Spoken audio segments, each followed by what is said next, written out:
Welcome back to my YouTube channel. ഇന്ന് ഞങ്ങൾ രാവിലെ ഒരു ഷോപ്പിങ്ങിനൊക്കെ പോയി. അപ്പോൾ അതിൻ്റെ വീഡിയോ ഒക്കെ ഷെയർ ചെയ്യാൻ വേണ്ടിയാണ് ഞാൻ വന്നേക്കണത്. ഇന്ന് ജൂൺ 24. അപ്പം ഇന്ന് ഞങ്ങൾ രാവിലെ തന്നെ ഡ്രസ്സ് എടുക്കാൻ പോയി. ഡ്രസ്സ് എടുക്കലും ഷോപ്പിങ്ങൊക്കെ കഴിഞ്ഞിട്ടാണ്, ഫുഡ് അടിയൊക്കെ കഴിഞ്ഞിട്ടാണ് ഞാനിപ്പോൾ ഈ ഒരു ഇൻട്രൊഡക്ഷൻ എടുക്കുന്നത്. ഇപ്പോൾ സമയം 3:56, അതായത് ഇപ്പോൾ 4 മണിയാവും. അപ്പം ഞങ്ങൾ ഇന്ന് രാവിലെ ഒരു ഷോപ്പിങ്ങിന് പോയേക്കായിരുന്നു. അപ്പോൾ നമുക്ക് നമ്മുടെ ഫംഗ്ഷനെ കുറിച്ച് പറയാം. അപ്പം എന്തായാലും ഈ ജൂലൈ 19 ഞങ്ങളുടെ വെല്ലുമിച്ചിരെ മോൻ്റെ കുട്ടിയുടെ കുർബാന സ്വീകരണമാണ് വരുന്നത്. ഹോളി കമ്മ്യൂണിയൻ ജൂലൈ 19 നടക്കുന്നത്. അപ്പം അതിനു വേണ്ടി ഞങ്ങൾ ഫാമിലി എല്ലാവരും കൂടി ഇന്ന് ഡ്രസ്സ് എടുക്കാൻ പോയേക്കാണ്. നമുക്ക് നമ്മുടെ വീട്ടിൽ എന്തെങ്കിലുമൊക്കെ ഫംഗ്ഷൻ വരുമ്പോൾ ഡ്രസ്സ് എടുക്കൽ പതിവാണ് ഇവിടെ. ഇപ്പോൾ ഇവിടെ മഴ പെയ്യാട്ട, പുറത്ത് മഴ പെയ്യുന്നതിൻ്റെ സൗണ്ട് ഔട്ട ബാക്ക്ഗ്രൗണ്ടിൽ കേൾക്കണേ. ഞങ്ങൾ തൃശ്ശൂർക്ക് കല്യാൺ സിൽക്ക്, പുളിമൂട്ടിൽ സിൽക്ക് അവിടേക്കൊക്കെ പോയിട്ടാണ് നമ്മൾ ഡ്രസ്സൊക്കെ എടുത്തത്. അപ്പോൾ മമ്മി, ആൻറ്റി, ഹെലൻ ഇവരൊക്കെ സാരി ആട്ടെടുത്തത്. ഇവർ 3 പേരും സാരി എടുത്തു. ഹെലനും മമ്മിക്കും ആൻറ്റിക്കും അവർക്ക് 3 പേർക്കും നല്ല കളറുകൾ കിട്ടി. ഞാനും എസ്തും മെറ്റീരിയൽ എടുത്ത് തയ്പ്പിക്കുകയാണ്. ഞാൻ ബ്ലൗസ്, സ്കേർട്ട്, പിന്നെ ഷാള്, അങ്ങനെ ഒരു ധാവണിയൊക്കെ മോഡല് അങ്ങനെയാണ് ഞാൻ വിചാരിച്ചേക്കണത്. അപ്പം അങ്ങനെ മെറ്റീരിയലൊക്കെ എടുത്തു. കല്യാൺ സിൽക്കിൽ നിന്നാണ് ഞാൻ എടുത്ത മെറ്റീരിയൽ. പിന്നെ അതുപോലെ എസ്തുവിന് മാത്രമാണ് പുളിമൂട്ടിൽ സിൽക്കിൽ നിന്ന് എടുത്തത്. അപ്പം അങ്ങനെ ഞങ്ങളുടെ ഡ്രസ്സിൻ്റെ ഷോപ്പിംഗ് ഒക്കെ കഴിഞ്ഞ് ഞങ്ങൾ തൃശ്ശൂർ സൂഫി മന്തിയിൽ കയറി ഫുഡ് അടിച്ചു.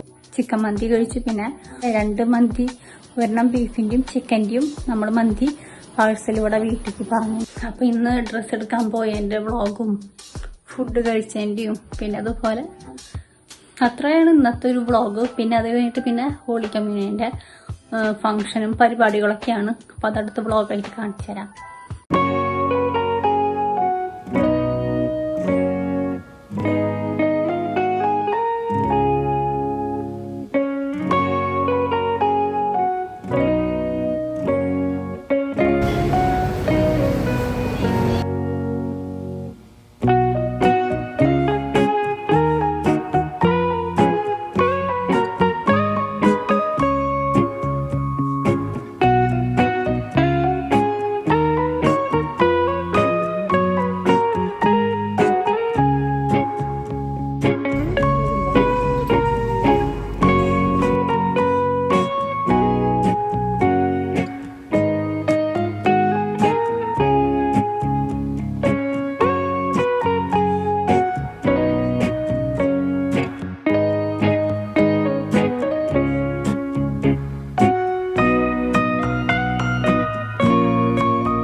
അപ്പോൾ നമ്മൾ ഈ ഒരു വീഡിയോ നമ്മൾ തുടക്കം തന്നെ തുടങ്ങിയപ്പോൾ നമ്മളൊരു ഇൻട്രൊഡക്ഷൻ തന്നിരുന്നു. രാവിലെ തന്നെ നമ്മൾ പിള്ളേരൊക്കെ സ്കൂളിലേക്ക് പറഞ്ഞയച്ച് നമ്മുടെ ഫുഡ് അടിയൊക്കെ കഴിഞ്ഞിട്ടാണ് നമ്മൾ ഇവിടേക്ക് വന്നത്, കല്യാൺ സിൽക്കിലേക്ക്. അപ്പോൾ രാവിലെ തന്നെ ആയതുകൊണ്ട് അങ്ങനെ ഒരുപാട് തിരക്കും കാര്യങ്ങളൊന്നും ഉണ്ടായില്ല കേട്ടോ. അപ്പോൾ നമ്മൾ 3 സാരി സെലക്ട് ചെയ്തിട്ടുണ്ടായി.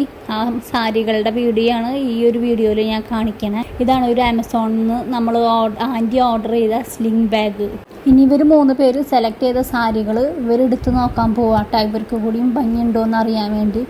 മിക്ക പേരും സെലക്ട് ചെയ്ത സാരികൾ 1-2 സെലക്ട് ചെയ്തിട്ട് പിന്നെ ലാസ്റ്റ് നമ്മൾ ഒരു ട്രയൽ പോലെ നമ്മൾ നോക്കും ഏത് സാരിയാണ് അല്ലെങ്കിൽ ഏത് സാരിയുടെ കളറാണ് നമുക്ക് കൂടുതൽ ഫേസിൽ ഭംഗി ഉണ്ടാവുക, ഏത് സാരിയാണ് നല്ല ഭംഗി നമുക്ക് കൂടുതൽ മാച്ച് ആവുക.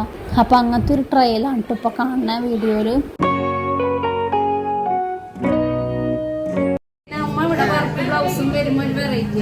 ആൻറ്റിയുടെ ഇപ്പോൾ കളറ് ഒരു പേസ്റ്റിൽ ബിസ്ക്കറ്റ് മെറ്റാലിക് കളറാണ്, ന്യൂഡ് ഷെയ്ഡിൽ പെട്ടതാണ്. മമ്മിയുടെ ഒരു മാവ് കളറാണ്. പിന്നീട് ഹെലൻ്റെ സാരി എന്ന് വെച്ചാൽ പേസ്റ്റലല്ല, ഒരു ഡാർക്ക് കളറാണ്, ഒരു മിക്സഡ് ആയിട്ടുള്ളൊരു ഗ്രീനും ബ്ലൂവും മിക്സഡ് ആയിട്ടുള്ള ഒരു കളറാട്ടാ. അപ്പോൾ ഇവർ 3 പേരും കാഞ്ചിപുരം സാരിയാണ് എടുത്തേക്കണത്.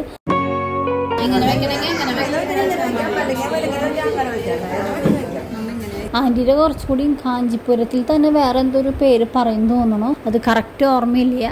കാഞ്ചിപുരമാണ് സാരി 3 പേരുടെയും. അപ്പോൾ നമ്മൾ കറക്റ്റ് റേറ്റ് ഒന്നും പറയണില്ല കേട്ടോ സാരിയുടെ. ഫംഗ്ഷന് പോയപ്പോൾ മിക്ക പേർക്കും ഇഷ്ടമായി ഹെലൻ്റെ സാരി, നല്ല കളറാണ്, ഇത് ഇവിടെ നിന്ന് എടുത്തതെന്നൊക്കെ കുറേ പേരൊക്കെ ചോദിച്ചു. അത് എന്തായാലും നല്ലൊരു വെറൈറ്റി കളറായിട്ടുണ്ട്. ഹെലൻ പൊതുവെ സാരി എടുക്കൽ കുറവാണ്, പിന്നെ ഈ ഒരു സാരിയുടെ ഭംഗി കണ്ടപ്പോൾ അങ്ങനെ എടുത്തു പോയതാണ് ഈ ഒരു സാരി. എന്തായാലും ഫംഗ്ഷനായാലും സാരിയൊക്കെ എടുക്കൽ കുറവാണ് ഹെലൻ. അപ്പോൾ ഈ ഒരു ഫംഗ്ഷൻ ഈ ഒരു കളർ ഇത് കണ്ടപ്പോൾ എന്തായാലും എടുക്കാമെന്ന് വിചാരിച്ചു. അപ്പോൾ അങ്ങനെ ഇപ്രാവശ്യം ഹെലൻ കാഞ്ചിപുരം സാരിയാക്കി. ഇനി നമ്മൾ ഈ 3 സാരിക്കും മാച്ചായിട്ടുള്ള sari fall, lining, underskirt ഇതാട്ടോ നമ്മളിനി സെലക്ട് ചെയ്യാൻ പോണേ. ഹെലനും ആൻറ്റിയും ഫിഷ് കട്ടിങ്ങിൻ്റെ അണ്ടർ സ്കേർട്ടാണ് സെലക്ട് ചെയ്യണേ. മമ്മി സാധാ ഒരു അണ്ടർ സ്കേർട്ടാണ്. അപ്പോൾ നമുക്ക് സാരി എടുക്കുമ്പോൾ കുറച്ചുകൂടി ഒരു ഷേപ്പിൽ നിൽക്കാനായിട്ട് ഫിഷ് കട്ടിങ്ങിൻ്റെ അണ്ടർ സ്കേർട്ട് സെലക്ട് ചെയ്യാം. അപ്പോൾ അത് 3ഉം നമ്മൾ സെലക്ട് ചെയ്ത് കഴിഞ്ഞു കേട്ടോ. ഇനി അടുത്തത് എൻ്റെ ഡ്രസ്സ്, എൻ്റെ മെറ്റീരിയൽ സെലക്ട് ചെയ്യാനാണ് കേട്ടോ പോണേ. എൻ്റെ ബ്ലൗസ് അപ്പോൾ വർക്കുള്ളത് അത് നെറ്റിൻ്റെ ഞാൻ 1 മീറ്ററാണ് എടുത്തേക്കണത്. ഇതിൻ്റെ ലൈനിങ്ങും 1 മീറ്ററാണ് ഞാൻ എടുത്തത്. ഇത് സാധാ വിലക്കുറവിൻ്റെ സാറ്റിൻ്റെ മെറ്റീരിയലാണ്. ലൈനിങ് ഞാൻ 1 മീറ്റർ എടുത്തത്. പിന്നെ അതുപോലെ സ്കേർട്ടിന് ഞാൻ വിലയുള്ള സാറ്റിൻ്റെ 5 മീറ്റർ എടുത്തു. പിന്നെ അതിന് നമ്മൾ മേലെ നെറ്റിൻ്റെ ഡബിൾ കിട്ട് അടിക്കാനായിട്ട് ഒരു നെറ്റിൻ്റെ 10 മീറ്റർ ആയിട്ട് എടുത്തത്. പിന്നെ അതുപോലെ ഷാളിന് 2.5 മീറ്ററാണ് എടുത്തത് നെറ്റിൻ്റെ. എടുക്കണ്ടായി തുണി 3000യോ? നമ്മൾ ഷാളുമേ സ്കാലപ്പ് വർക്ക് ചെയ്യാനായിട്ട് നമ്മൾ ഇരിങ്ങാലക്കുടയിൽ നാഷണൽ സ്കൂളിൽ അവിടെ തൊട്ടടുത്തൊരു ചെറിയൊരു ബോട്ടിക്ക് ഉണ്ട്. അപ്പോൾ ആ കടയിൽ പോയിട്ട് നമ്മൾ സ്കാലപ്പ് ചെയ്യാൻ കൊടുത്തിരുന്നു. സിൽവർ കളറ് സ്കാലപ്പ് പോലെ ആ ഡ്രസ്സിന് മാച്ച് ചെയ്തിട്ടുള്ള കളറാണ് നമ്മൾ പറഞ്ഞത്. അപ്പോൾ എൻ്റെ ഡ്രസ്സിൻ്റെ മെറ്റീരിയലും ലൈനിങ്ങും നെറ്റിൻ്റെ ഇതൊക്കെ ഇത്രയുള്ളോട്ടാ. ഇതോടുകൂടി ഈ ഒരു വ്ളോഗ് വൈൻഡപ്പ് ചെയ്യുകയാണെങ്കിൽ നമുക്ക് എസ്റ്റിൻ്റെ മെറ്റീരിയൽ കൂടി ഉണ്ട് കാണാമെങ്കിൽ നമ്മൾ പുളിമൂട്ടിൽ സിൽക്കിക്കാണ് പോകണത്. അത് ഞാൻ അടുത്ത വ്ളോഗായിട്ടിടാം. എല്ലാവർക്കും ഈ ഒരു വീഡിയോ ഇഷ്ടപ്പെട്ട എല്ലാവരും ലൈക്ക് ചെയ്തോളൂ. അപ്പോൾ എല്ലാവർക്കും ടാറ്റ ബൈ ബൈ.